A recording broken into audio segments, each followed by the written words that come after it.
Praise the Lord, praise the Lord. Come on, y'all, let's give God a hand clap of praise. Let's bless the name of the Lord. Hallelujah. And y'all praise the Lord for discipleship, man. Didn't Minister Mwamba do a great job, man? Praise the Lord, praise the Lord. And Brother Bosco, man, thank you for just continuing to just usher the presence of the Lord to be among us. Hallelujah. I know y'all noticed we're wearing our sweatshirts and our shirts, and we're planning on actually having our Kingdom Hood meeting on this evening for 6 o'clock. It's going to be nothing but men coming from different ministries as well, and we're just coming together to restore some order. Hallelujah. Hallelujah. So Father, I just thank you right now, Lord God, for this day, this time that you've given unto us. I thank you, Lord God, and I ask that you continue to increase the capacity within me to love you, Lord God, forever. Father, I pray right now, Lord God, that I will not be distracted, that no obstacles will hinder me, Lord God.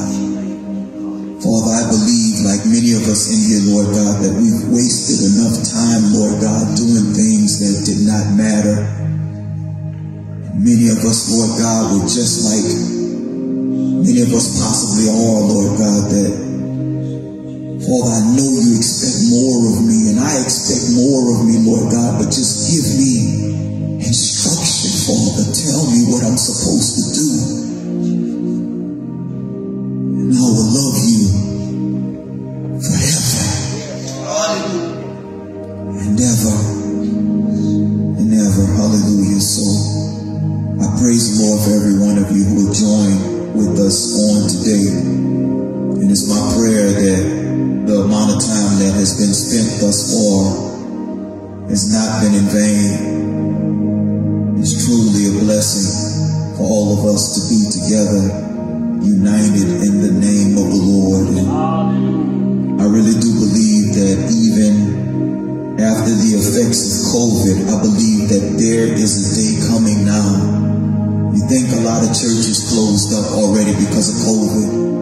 I believe even more churches are going to close up because of the days that are coming. There are days that are coming that there will be such tests like never before. So many people will begin to give up. The scripture says that there will be a falling away, and the love of man will wax cold. But the scripture says that there is a remnant. Everybody say a remnant. A remnant. Those that will hold fast.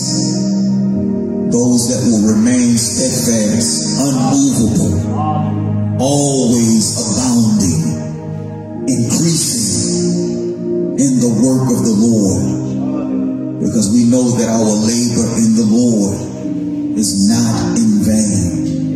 Praise the Lord. So I thank God for every one of you, all of you kings and queens, hallelujah, you sons and daughters of the Most High. I definitely greet every one of you in the name of the Lord. Hallelujah.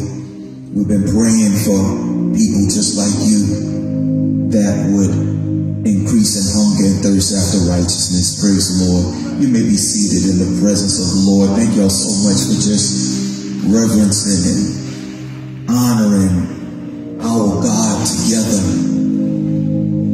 because the Lord is good.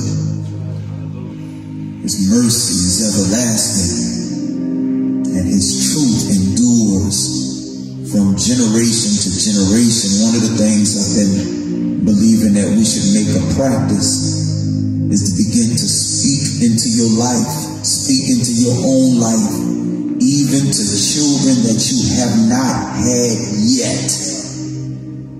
Speak to the generations that will come from you, which is why the scripture says to train up a child in the way that they should go, and when they grow old, they will not depart from it.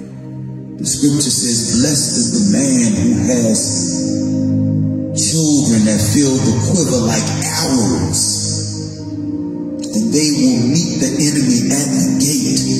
Hallelujah. I and my children are for signs and wonders. Hallelujah. Hallelujah. If you have your word, y'all, let's turn to the book of Revelation, chapter number 2.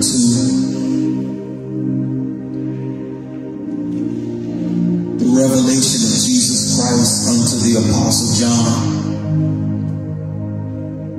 He is revealed as the Lion of the tribe of Judah. And the scripture says that there were seals that needed to be opened. And the scripture says that there were none, Minister T, none on the earth that could open the seal, none in the heavens. And one of the elders said, oh, there is one that has prevailed. The Lion of the tribe of Judah. He has conquered. Hallelujah. And he is able to open and to read. Hallelujah.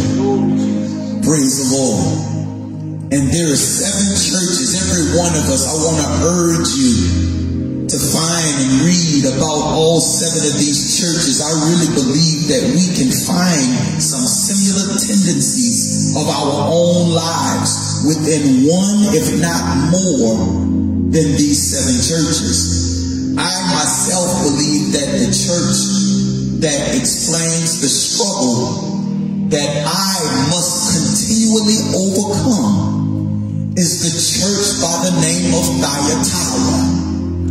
Thyatira was a church that the scripture says that you suffered and allowed that spirit, that Jezebel spirit, to teach the children of the Most High to commit sexual immorality. I don't know about y'all, but for me, one of my biggest struggles in the world was fornication and sexual sins. I want to encourage every one of you to be strong in the Lord and in the power of his might, that you might be able to, hallelujah, overcome. The scripture says we overcome him by the blood of the Lamb and by the word of our testimony, that we love not our lives unto death. Right here, what we're talking about in Revelation 2, out of all of the 7 churches, everybody say 7 churches. 7 churches. Out of all of the 7 churches, this is the first one. And I believe the Lord put in my heart to deal with a little bit about this first one. And this first one is a church that was located in Ephesus. Revelation chapter 2, starting at verse number 2. The scripture says, I know your works. I know your labor. Hallelujah. He didn't say, I know you're lazy. I know your labor. That you're working. Hallelujah. He says, I know your patience. Hallelujah. You're not so antsy. You got patience. He said, and I know how you cannot bear them that are evil. I know you recognize what's good and evil, and when you come around evil, it just stirs something in you that you just don't like. He says, and that you have tried them that say they are apostles, those who have been in high lofty positions in the local assembly, and you found out that they were not true. They were not the real deal. Praise the Lord. You found them to be liars. Hallelujah. Verse number 3. And you have borne. Hallelujah. That born is speaking of a term just like labor and delivery. Like you carried something, but you produced it. He said, you born and you have patience. And for my name's sake, you labored. See, I know you've been working before concerning the earth, but now you're laboring in the kingdom. For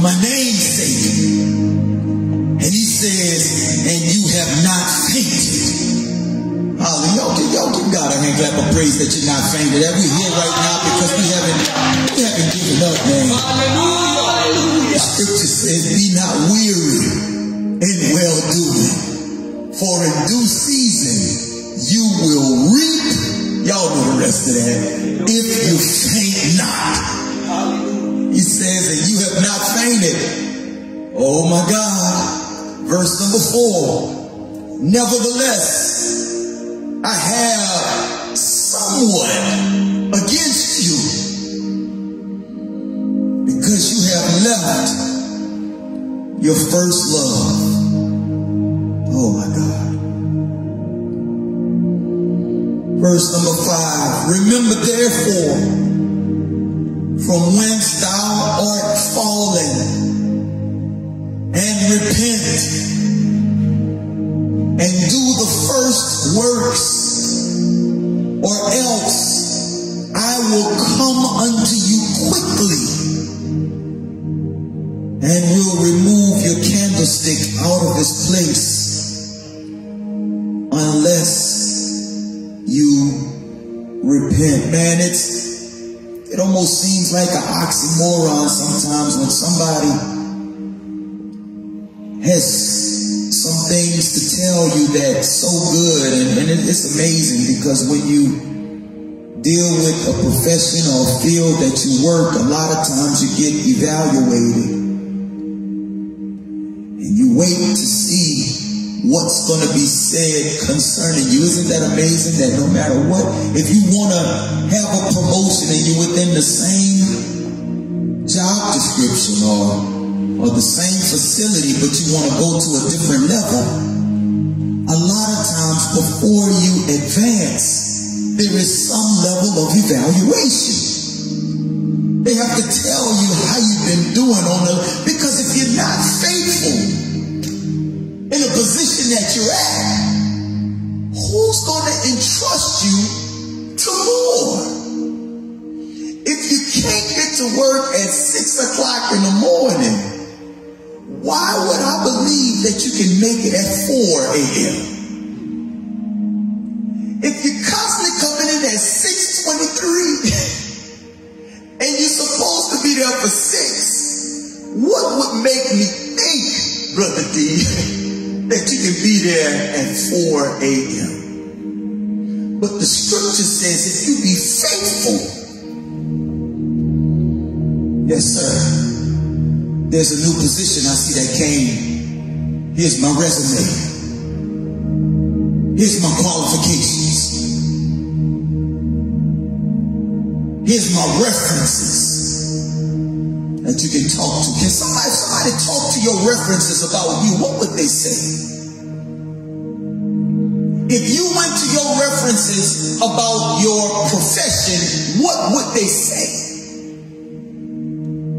But if somebody went to your references, your best friends, your close friends, and they wanted to know who are you concerning the kingdom, what would they say?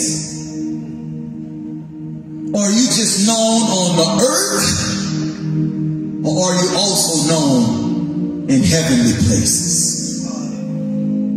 The scripture says right here that it sounds like these churches are going through evaluations. They tell you you're doing this good, and I can tell you're not wasting your time with that. But I need you to understand, in this particular field of expertise, what you've been doing is still not enough. And see, sometimes that could hurt our feelings, because we're like, wait a minute, because that hurts when you feel like you're doing so good and you feel like your good is not good enough. But I need you to understand, I'm not talking about somebody that you're in a relationship with in the earth. I'm not talking about somebody on the job that you can tell that they don't care about you. I'm talking about if you're talking about the person that truly loves you and they actually see the potential on the inside of you. If someone who truly understands who you are and they truly see the potential on the inside of you, don't take it as offense when they begin to push you. Everybody say, because I can do more. See, when you're being pushed toward purpose, that's not a bad thing. That means there's a place that you cannot afford to become comfortable.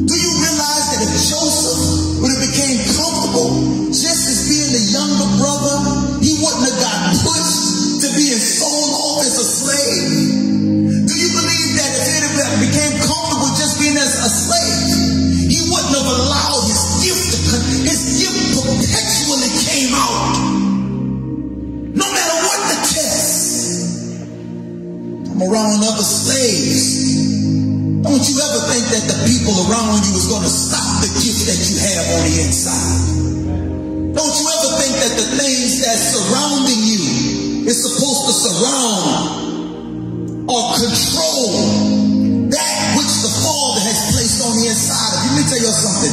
How many of y'all know how to swim for real? Like know how to swim. You get in 10 feet of water and you won't panic. Praise the Lord. Let me tell you something. See my son back there in the back, Minister Gio. He's a lifeguard. That boy a lifeguard for real. He's a lifeguard, about to graduate from the police academy. Praise the Lord. Master's degree in architecture. But in the midst of all of this, you gotta know that if water that is so pleasant and can be so good, that same water can appear to be very dangerous if you get in water that you can't put your feet down on the ground. Has anybody ever been on a boat before? Took a travel? Praise the Lord.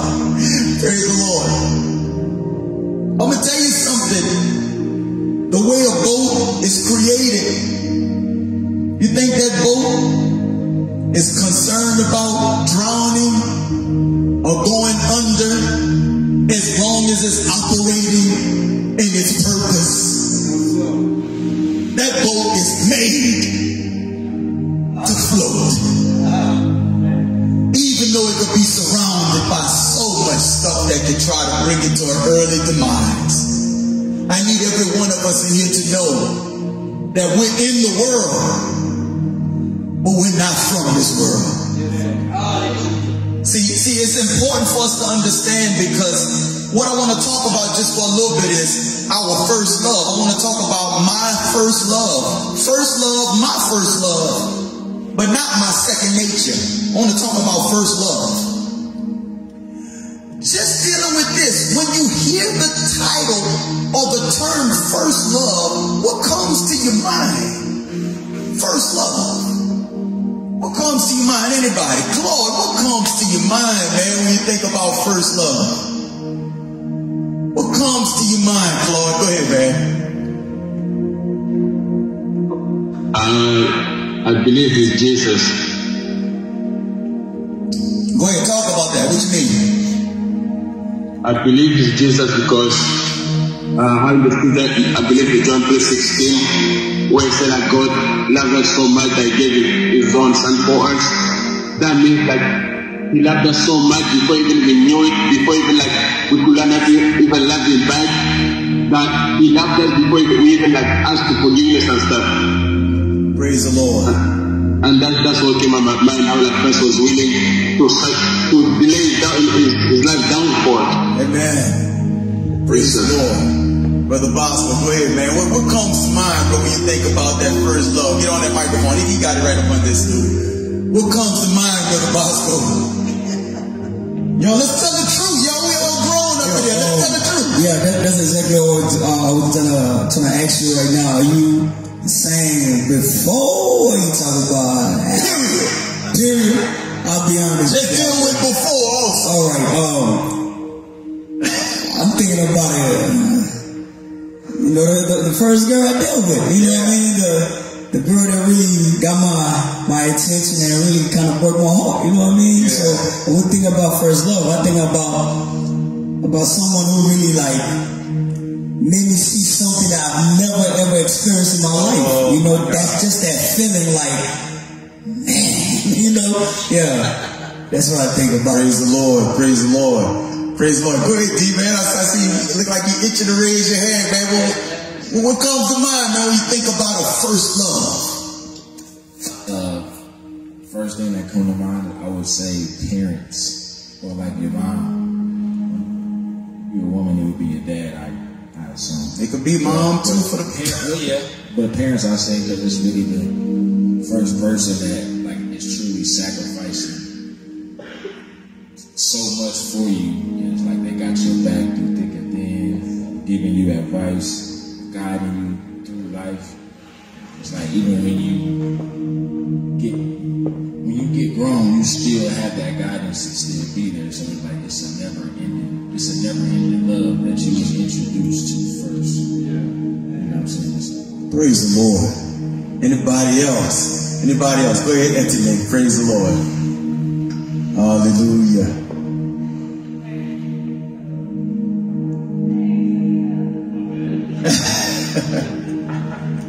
Okay, so when I think about first loves, I think about the first person your first intimates, your first kiss, first date, that's what I think about. But as I get older, right, you become aware that isn't really your first, right? Your parents are your first love. God, Jesus is your first love. But initially, the first thing I think is how we get this misconception of our first love is the first person, we share intimacy. Yeah. Anybody else? What comes to mind when you think about a first love? First love. Man, one of the things that, I know we say that we shouldn't confuse love with lust. But when we're navigating through, sometimes people really don't know the difference. A lot of times you don't know better until you look back at it. Because when you in it, you think, man, this is everything. This is everything. I could park right here. But then after some time, after some tests, after some trials, you start realizing that some objects of passion has been more one-sided. It's amazing to think that someone can begin to compliment you just to later let you down. Somebody could literally be building you up.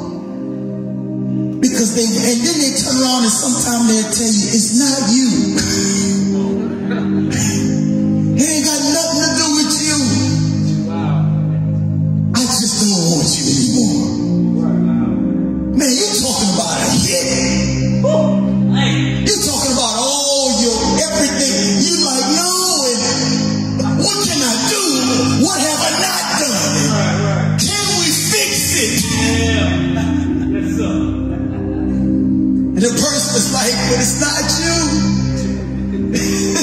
Ain't that cool? It's not you. First love is like a burst of passion. Want you so bad, and I want to be with you forever. Everybody say, my first love. My first love.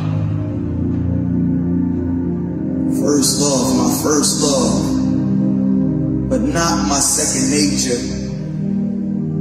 I used to always hear people talk about a second nature. Y'all, let me explain to you.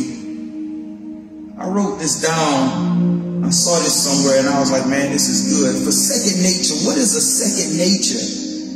A second nature is a characteristic, trait, or a habit in someone that appears to be instinctive because the person has behaved in a particular way so often that without even thinking about it, it's almost like somebody, if they're a fighter, you've been fighting for so long, and before you realize that somebody comes up to you too quick, you can almost pick up your fist because you thinking about, this is now, I've gotten so accustomed to having to fight. So many people, like somebody mentioned earlier today about anger, like we're talking about John with anger, sometimes this becomes second nature. We got to be careful. There was a sentence that was written where I wrote this little definition down about second nature, and it said, this is exactly what it said, and I quote, it said, deceit was becoming second nature to her. Deceit was becoming second nature to her. What is it that we picked up on that has become second nature? We do with our eyes closed. We just do it so quick. To be so familiar with it that you can do it without even planning. No planning, it just comes instinctive. So if that's second nature, what do you think first nature is then? First nature is, it speaks to origin. It speaks to intent and purpose when created. I want to let you all know and remind every one of you to know that we were created in the image of God. We were made to be like Him. Even to the degree that the scripture says that Adam was once alone.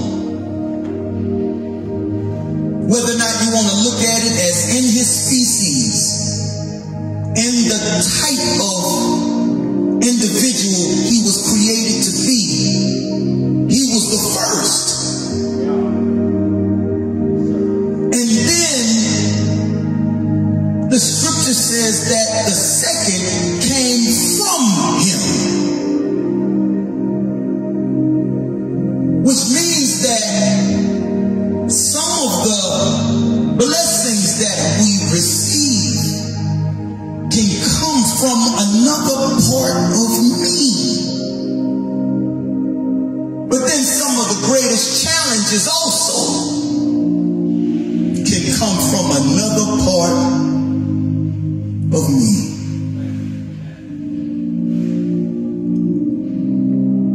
So when I think about the fact of what's first nature, still dealing with first love, it comes most natural. What do you do when what was supposed to be natural, what was supposed to be acceptable, what was supposed to be coined as if it doesn't change?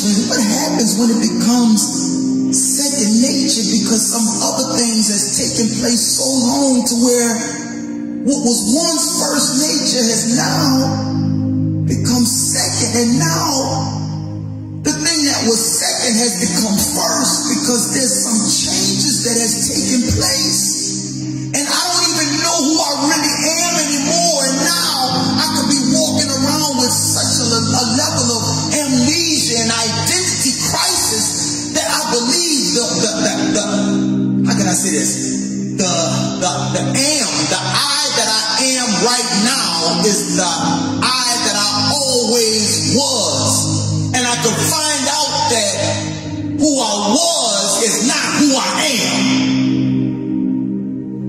Something has happened to me. Like having a brand new normal. And the Lord says right here, I got something somewhat against you. This is like a warning because it's not too late. But it's like He's letting us know before it gets too late. I see some tendencies that are starting becoming populated. See, I see some things, man, that you know you shouldn't be doing and you kind of doing it. And it's starting to become habit forming. And I need you to start pumping the brakes on this because it's becoming natural to you.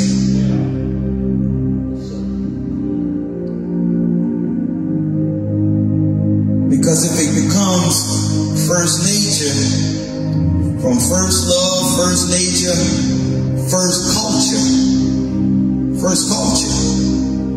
Because now, once I accept it, I'm going to begin to create atmosphere.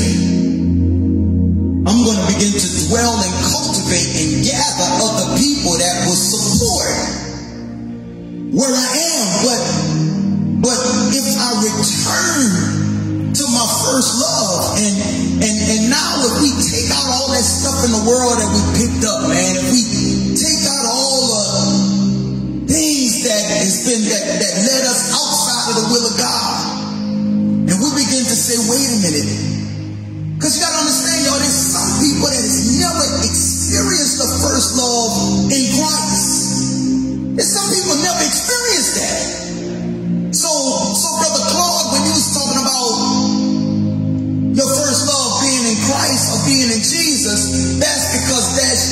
experience, but what happens when you talk to someone that don't have that experience? That means that your life has to be a demonstration.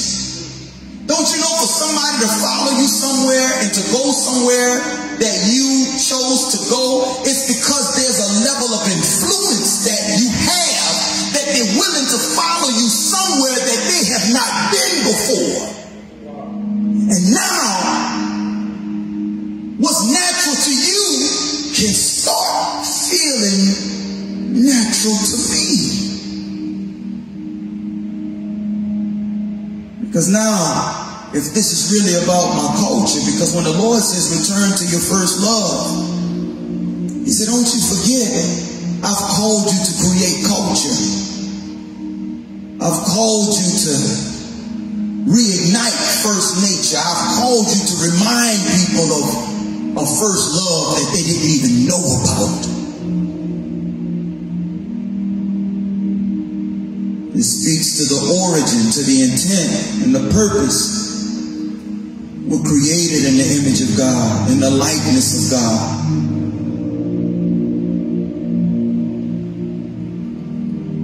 The scripture says, I have somewhat against you because you left your first love.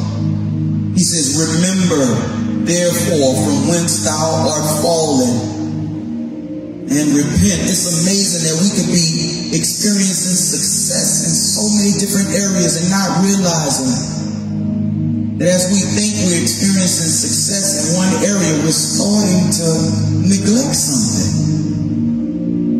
You could be making so much more money.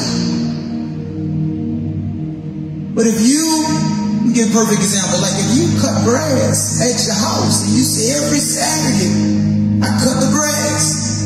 But if you get a job and now you get a promotion and you're making $25,000 more a year, but now you have to work on a Saturday. Well, what do you do with the responsibility of that? Because you had a routine. There were certain things you used to do all the time. But now with life changes and the way things shift, before you realize it, what was once a priority is no longer a priority anymore. And this is where the Lord comes in and says, wait a minute, I see your growth, I see your progress, I see your labor, I see what you're doing. Even in my name, I see what you're doing. And see, this is powerful because he's not just talking about earthly progress. He's even talking about what you think, what you're doing, heavenly progress. He said, because I know what you're doing even in my name. He says, but if you don't go back to your first love, man, that's kind of scary. He says, I will come to you quickly and remove your candlestick from the place where it was, except you repent. I don't know about you all, but I'm just in a place where I realize that our discernment has to become paramount. It's not just about going to a job. It's not just about run to the store. Yo, everybody, just take a moment right now. Just the same way sometimes a laptop or your cell phone needs a reset. Sometimes some things are lagging. It's not operating at full capacity because sometimes there's some things in the background that's still working that needs to be shut off. Y'all, if we will, let's all stand to our feet. Y'all, we just about done. Let's just stand to our feet. Yo, let's just go through a reset right now. Let's just be reminded of what's most important right now.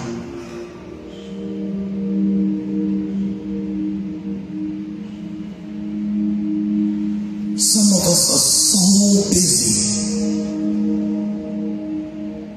I thank you right now, Lord God, for just providing us with this time, Lord, that we can come together right now and just experience a reset.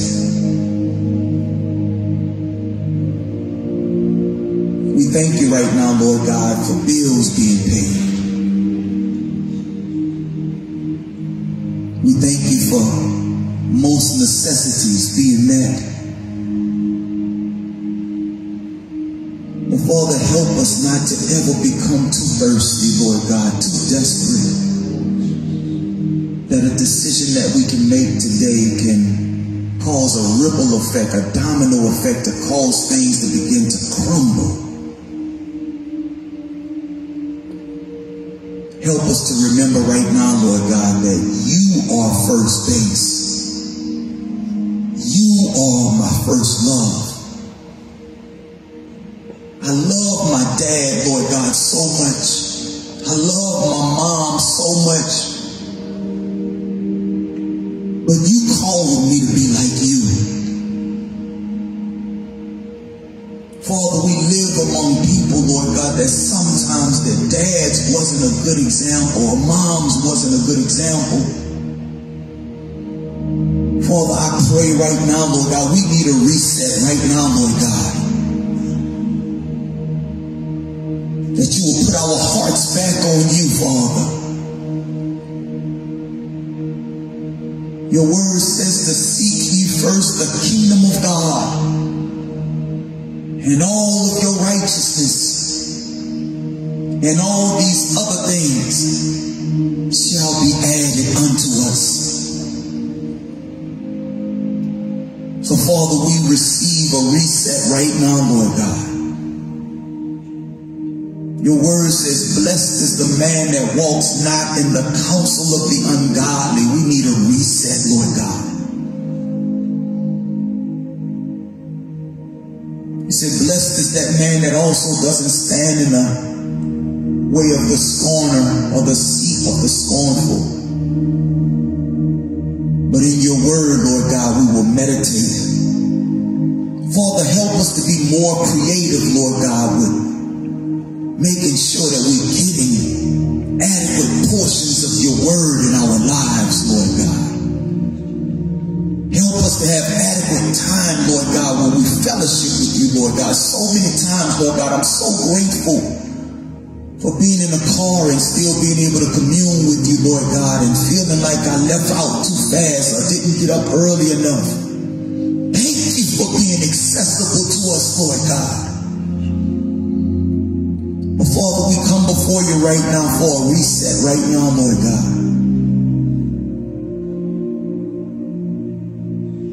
We need wisdom. Hallelujah. We need understanding. For the fear of the Lord is the beginning of wisdom, and departing from evil is understanding. Everybody just say, Lord, reset me right now. Reset me right now. Help me, Lord God, to discern, Lord God. Discern my friends. Discern everybody I'm hanging with, Lord God. And I'm not saying that I got to cut anybody off, Lord God, but help me to know the level of influence that a person should have, or a level of influence that they should not have. Help me to be reset right now, Father. Give me the courage that I need. Give me the confidence that I need. I choose to trust in you. I choose to trust in your word. And your grace tells me to look back from where I have fallen, which means that I'm not so far away. I can get back up and I can get back to a place where I once was. Father, grant me this opportunity right now, Lord God. Give me the faith. Give me the discipline, Father, to return.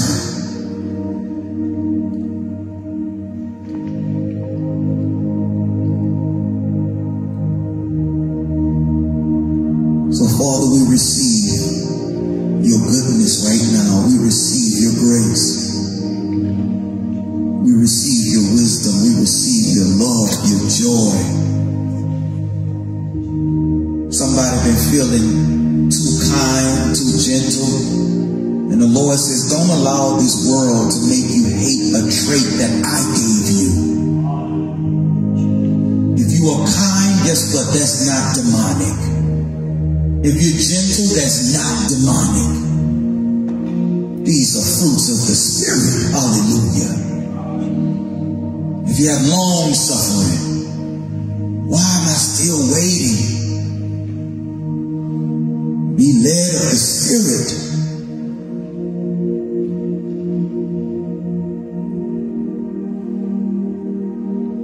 So, Father, we thank you right now, Lord God. We receive strength and courage right now, Father. Hallelujah. We receive strength and courage right now. In Jesus' name, in Jesus' name.